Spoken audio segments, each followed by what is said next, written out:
Romain, c'est pour toi. Bonjour Amine. Bonjour. Tu es sur une super période là en ce moment avec l'Olympique de Marseille et comme on s'approche de la fin de saison, on pense aussi à ce qui peut se passer après. Est-ce que tu as des nouvelles de Schalke? Est-ce que ton avenir à l'OM est lié à une éventuelle montée du club allemand en Bundesliga? Non, je pense que rien n'est lié. Voilà, mon but à moi, c'est de finir la saison comme ces derniers matchs. Je me sens bien en ce moment, donc à moi de continuer de faire mes performances. Et il y aura logiquement des discussions en fin de saison, que ce soit avec Marseille ou avec Schalke, c'est sûr. Michel, s'il te plaît. Amine, c'est un quart de finale de Coupe d'Europe, mais l'OM, de l'avis de tous, est largement favori. Est-ce que c'est pas le danger d'appréhender cette rencontre? Tout va bien, vous avez mis 4 buts à l'extérieur, vous êtes sur 5 victoires consécutives. Est-ce que inconsciemment, le danger, il n'est pas là d'être un petit peu trop confiant? Pour moi, dans un match de Coupe d'Europe, comme je l'ai dit auparavant, il n'y a pas de favori. Voilà, on sait que chaque équipe peut mettre le niveau très très haut. Voilà, nous d'être concentrés, je pense, et jouer comme on l'a fait sur les derniers matchs. On a été costaud défensivement, on a marqué énormément de buts offensivement. Voilà, à nous de prendre ce match au sérieux. Voilà, c'est un match de Coupe d'Europe, c'est un quart de finale, on s'approche un peu plus de la finale, donc faut vraiment pas prendre l'adversaire à la légère. Karim. Amine, bonjour. J'ai 2 questions, s'il te plaît. La première, sur un plan collectif, on a l'impression que vous n'avez jamais été aussi bien avec les consignes du coach collectivement depuis la mauvaise période qui a été liée à Clermont 3 Monaco. Vous avez vraiment relevé la tête par le jeu. Qu'est-ce que vous avez fait pour trouver ce bon amalgame, cette alchimie? Voilà, le coach, il essaye de nous transmettre quelque chose depuis le début de saison. Et comme il le dit, il faut du temps pour que tout s'assimile à chacun d'entre nous. Je pense qu'aujourd'hui, on est arrivé dans une période où un peu tout le collectif, tout le groupe commence à vraiment comprendre l'idée de jeu, ce que le coach attend, ce que le coach demande. Donc on peut le voir sur le terrain, sur les derniers matchs. Voilà, il y a quelque chose qui se passe en ce moment et je pense que c'est la bonne période pour qu'on continue de cette manière-là, parce que les matchs qui arrivent vont être très très chauds. Et la deuxième, elle est plus sur un plan individuel. Tu l'as dit, hein, tu te sens bien en ce moment, tu enchaînes les matchs, tu as du temps de jeu. Je sais que c'est ce à quoi tu aspirais depuis longtemps. Quels efforts as-tu faire pour essayer de revenir en grâce aux yeux du coach? Ouais, ça se passe bien depuis quelques semaines.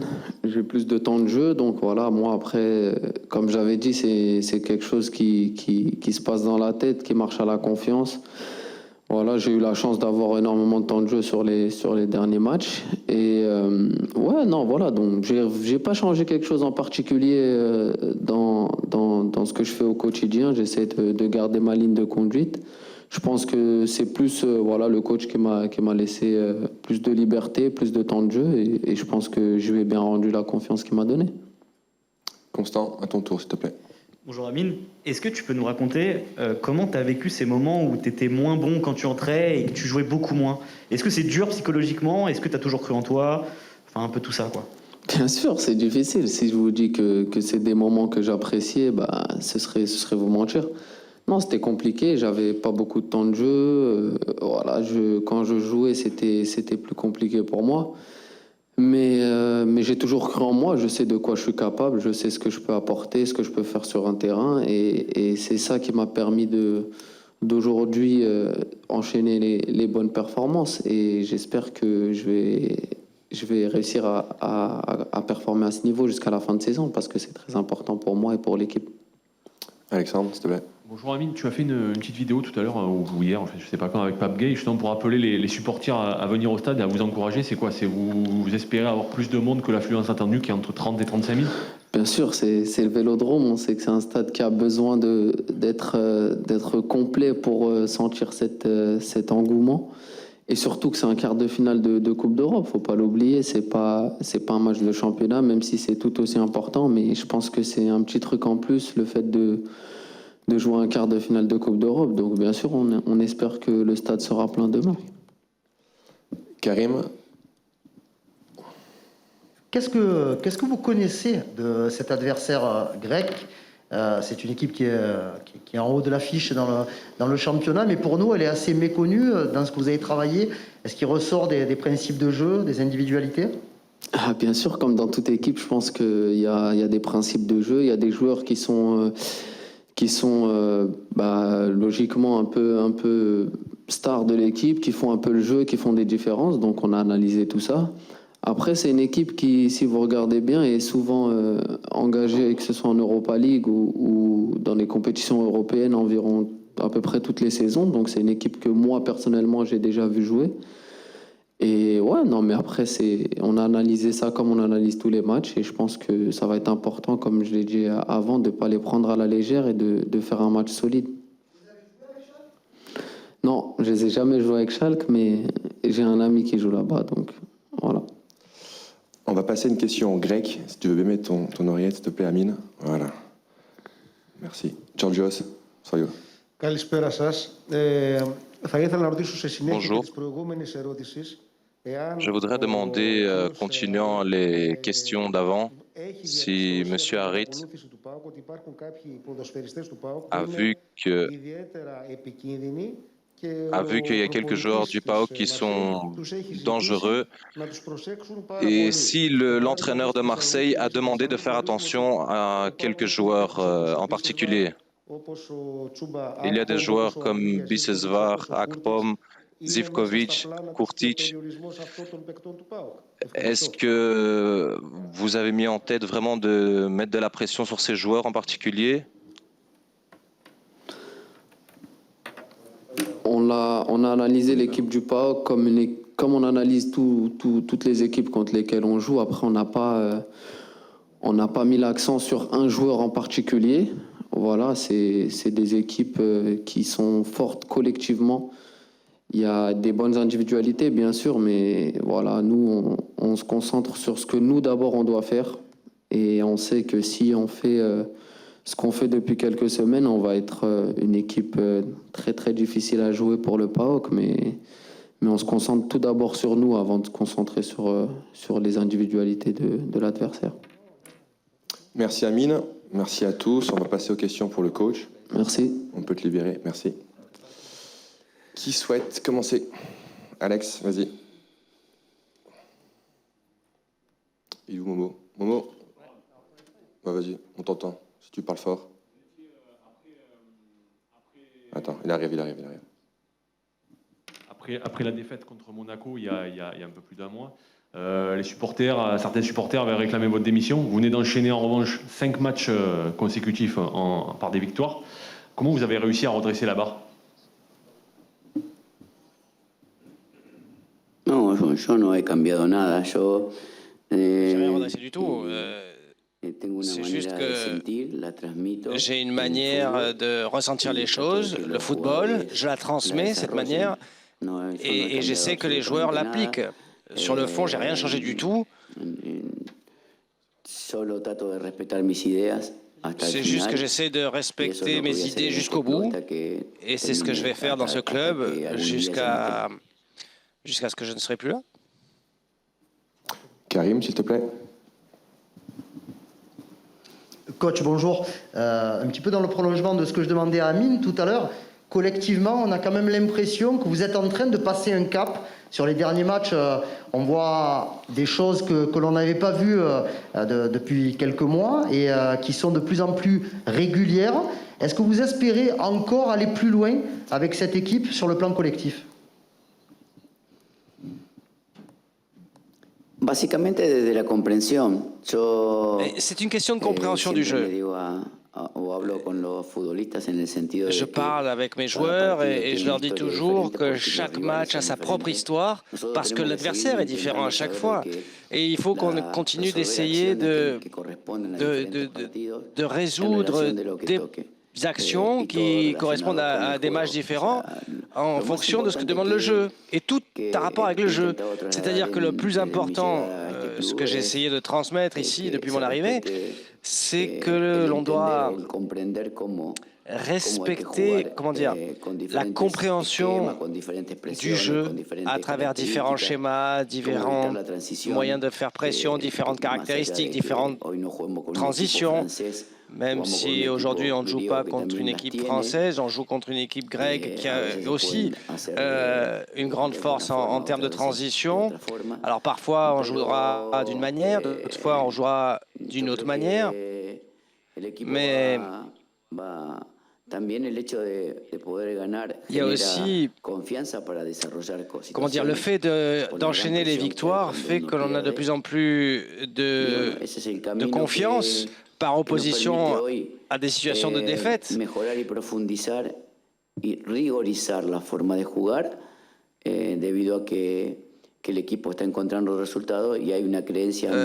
trouver ces résultats et d'avoir encore plus confiance en cette idée de jeu que nous avons. Flo, s'il te plaît. Rolleray, depuis que vous êtes à Marseille, vous insistez beaucoup sur le fait que vous voulez être à la hauteur de l'histoire de l'OM et que surtout les gens ici réclament des titres. Est-ce que c'est quelque chose que vous évoquez beaucoup dans le vestiaire avec vos joueurs, être à la hauteur de, quelque part, l'histoire européenne, notamment de l'OM?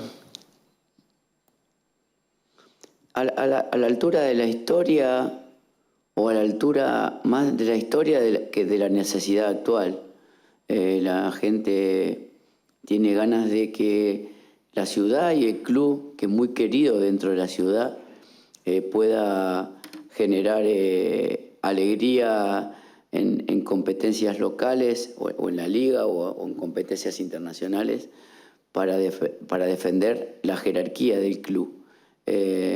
Y para eso hay que tener claro la conformación del plantel, la forma de jugar, un respeto. Alors c'est une question de respect du jeu, de manière de jouer. On sait qu'on sera la seule équipe qui va essayer a torneos internacionales futuros, pero también tenemos a la misma vez jugar un torneo internacional de chercher à se qualifier pour une Coupe d'Europe de l'année prochaine, mais en même temps, on est les seuls à devoir jouer en même temps cette Coupe d'Europe cette année. Donc ça pose des questions. C'est un grand défi, très grand même, de fait de ce besoin-là et puis des besoins d'avenir. Je veux dire que ça fait longtemps que l'OM ne gagne pas de titre et c'est notre obligation à tous ceux qui sommes ici liés à ce club et orientés vers ce besoin. Le club, les joueurs et les entraîneurs qui viendront après moi aussi. Michel, s'il te plaît. Jorge, bonjour. Il vous reste entre 10 et 13 matchs jusqu'à la fin de la saison. Vous êtes diminué sur le plan défensif avec l'opération de Balerdi et la situation compliquée avec Alvaro. Est-ce que vous êtes inquiet pour ce secteur parce que vous n'avez pas trop de solutions? Et sous-entendu, est-ce que vous allez faire jouer tout le temps Saliba, Tchaletatsar? Tant pis leur état de forme parce que vous n'avez pas, encore une fois, beaucoup de solutions.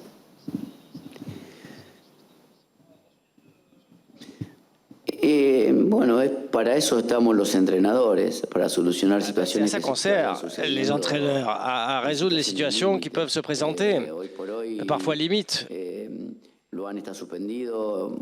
Actuellement, Luan est suspendu, il reviendra le week-end. Il peut jouer aussi défenseur central ou latéral. Camara peut redescendre aussi et jouer central. Je veux dire qu'on va trouver les moyens collectivement ou individuellement d'être compétitif le moment venu. Je ne pense pas qu'avec autant de matchs d'affilée, on peut jouer toujours avec le même 11. Ce serait un mensonge de croire cela. Je ne pense pas qu'on aurait le même rendement si on jouait toujours avec les mêmes joueurs. Et en plus, ça supposerait un risque au-delà du besoin de victoire absolue et impérieux. On mettrait en péril les matchs d'après. Blessures, fatigue et toute une série de composantes qui pourraient nous nuire. Donc, dès demain, c'est sûr, il y aura des rotations. Il y a des gens qui remplaceront d'autres, puis dimanche, d'autres remplacements. Parce que sinon, on va commencer à voir notre rendement baisser. Et ça risque de nous empêcher d'atteindre nos objectifs. Alexandre, s'il te plaît. vous parlez de rotation. Qui de Steve Mandanda ou de Pau Lopez jouera demain dans la cage? Mandanda. Mandanda jouera demain. Karim. Coach, on a encore une fois constaté l'absence de Conrad ce matin à l'entraînement. Est-ce que vous pouvez nous clarifier un petit peu sa situation? Est-ce que sa blessure est importante? Est-ce qu'on pourra le revoir avant la fin de la saison? Es una lesión limitante de cartílago. C'est une blessure au cartilage pénalisante qui a besoin d'une intervention. Et je pense qu'après cette intervention, il y aura 3-4 semaines où il ne pourra pas jouer. Ça va quand même très difficile de le revoir cette année, oui. Cette saison, je veux dire. On sait que pour le PAOK, ce sera un match très important et l'OM a un peu du mal à remplir son stade. Est-ce que la différence peut se faire au niveau de la motivation entre les deux équipes et qu'est-ce que vous faites pour motiver vos joueurs et peut-être combler cette différence de motivation qu'il peut y avoir entre les deux clubs actuellement sur ce quart de finale? Hay una particular diferencia de motivación en la gente. Il y a une différence de motivation parfois. Ça avait été le cas aussi à Bâle ou à Karabakh. Et ça fait que pour les gens de Marseille, le championnat est quand même beaucoup plus intéressant et important pour eux que la Conference League. Mais j'aimerais, moi, demain, voir le Vélodrome enthousiaste vis-à-vis de cette Coupe d'Europe. C'est un match important. Cette classification nous mènerait finalement en demi-finale d'une Coupe d'Europe, l'air de rien. Mais après, ça dépendra de l'équipe. Je dis toujours la même chose, c'est-à-dire que l'équipe qui suscite cet enthousiasme, l'équipe que les gens aiment voir jouer, aiment partager avec eux, tout ça, ça fait que le stade se remplit par voie de conséquence.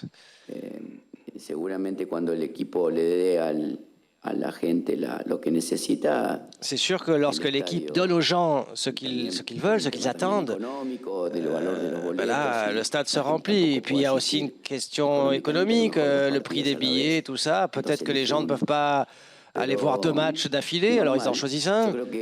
Mais je crois que c'est normal.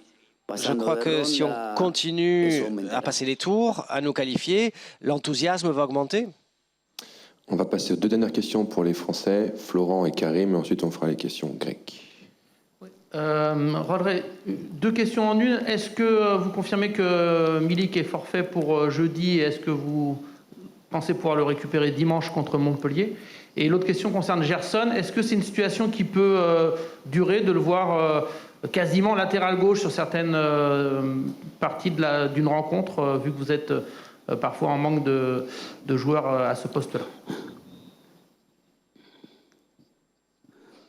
Lo de Arek está descartado para mañana. Estamos haciendo todo lo posible para jouera pas demain.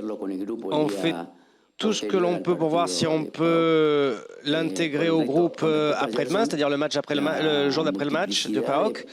Et en ce qui concerne Gerson,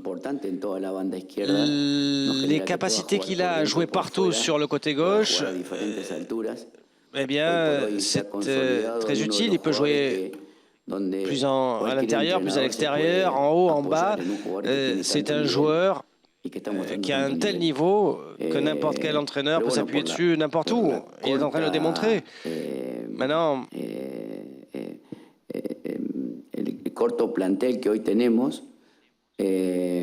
on a un effectif réduit aujourd'hui.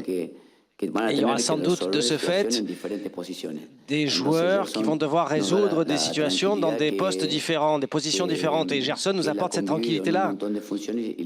On sait qu'il peut jouer partout. Il fait ça tout à fait naturellement, presque sans forcer. Karim, s'il te plaît. Coach, lors de la conférence de presse du PAOK, l'entraîneur Razvan Lucescu a annoncé qu'il était lui aussi dans la même, un petit peu dans la même philosophie de jeu que vous, avec essayer d'avoir souvent le ballon, essayer de l'amener rapidement vers l'avant. Est-ce que c'est vraiment ce que vous avez analysé en regardant les différentes prestations du PAOK? Sí, veo que hay intentos Oui, je vois bien qu'il y a une volonté de repartir balle au pied depuis en bas. C'est une équipe aussi très compacte en défense et aussi bien sur la longueur que sur la transversalité. C'est très difficile de les percer, c'est difficile de rentrer à l'intérieur, c'est difficile de les détendre leur ligne. Et c'est une équipe aussi qui a des transitions extrêmement rapides et extrêmement précises. Donc oui, il y a une similitude.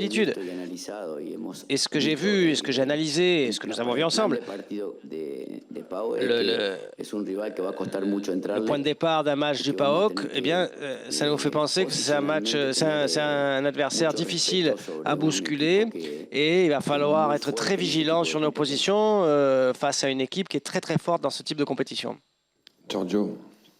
Ήθελα να ρωτήσω από την κυρία Διευθύνη τηλεόραση τον προπονητή αν έχει αντιμετωπίσει ποτέ στην καριέρα του είτε σαν προπονητής Εθνικής Αργεντινής είτε σαν προπονητής ομάδων. Est-ce que l'entraîneur, en tant qu'entraîneur de l'Argentine ou dans sa carrière, est-ce qu'il a déjà affronté une autre équipe grecque et avec quel résultat serait-il content?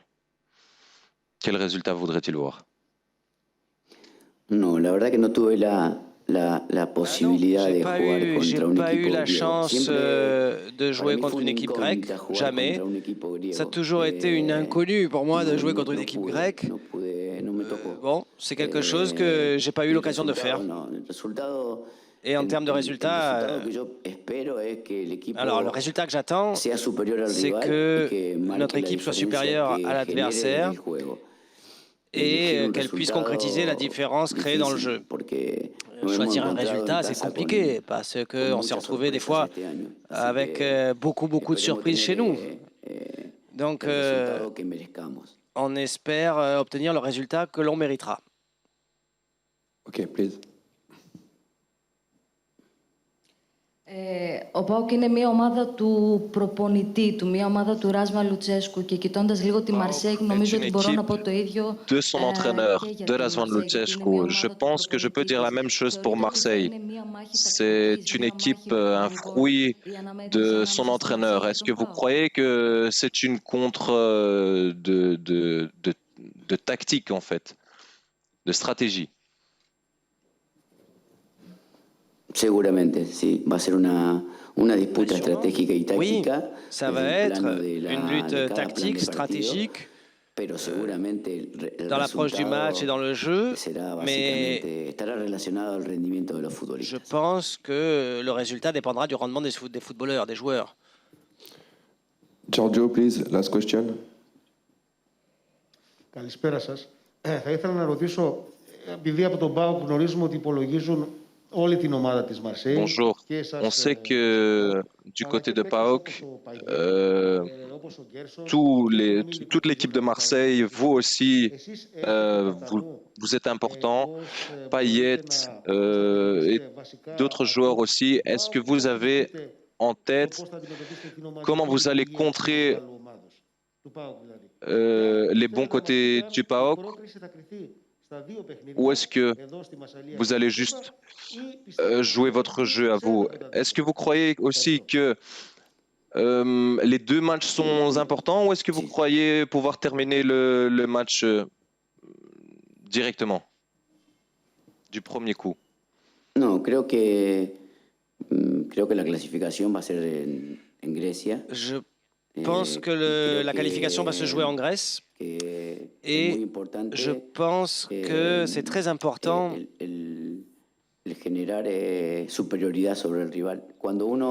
de générer une supériorité sur l'adversaire. Moi, je pense davantage à comment se comporte mon équipe par rapport à l'adversaire qu'à l'inverse, comment se comporte l'adversaire par rapport à moi. Moi, je suis convaincu que l'équipe a encore beaucoup à comprendre sur l'action, ce qui se passe, pour pouvoir résoudre les situations au-delà de l'adversaire.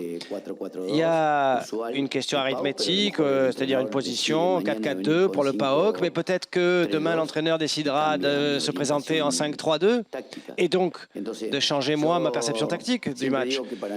Je veux dire que pour moi le style est supérieur à la tactique et la décision des footballeurs face à une situation donnée, eh bien c'est ça qui compte. Au cours du match où il peut y avoir 1000 modifications de structure ou de composition, que le joueur, à travers sa culture du jeu, sa compréhension du jeu, doit résoudre. Merci Roré, merci à tous, bonne fin de journée et à demain. Merci à tous.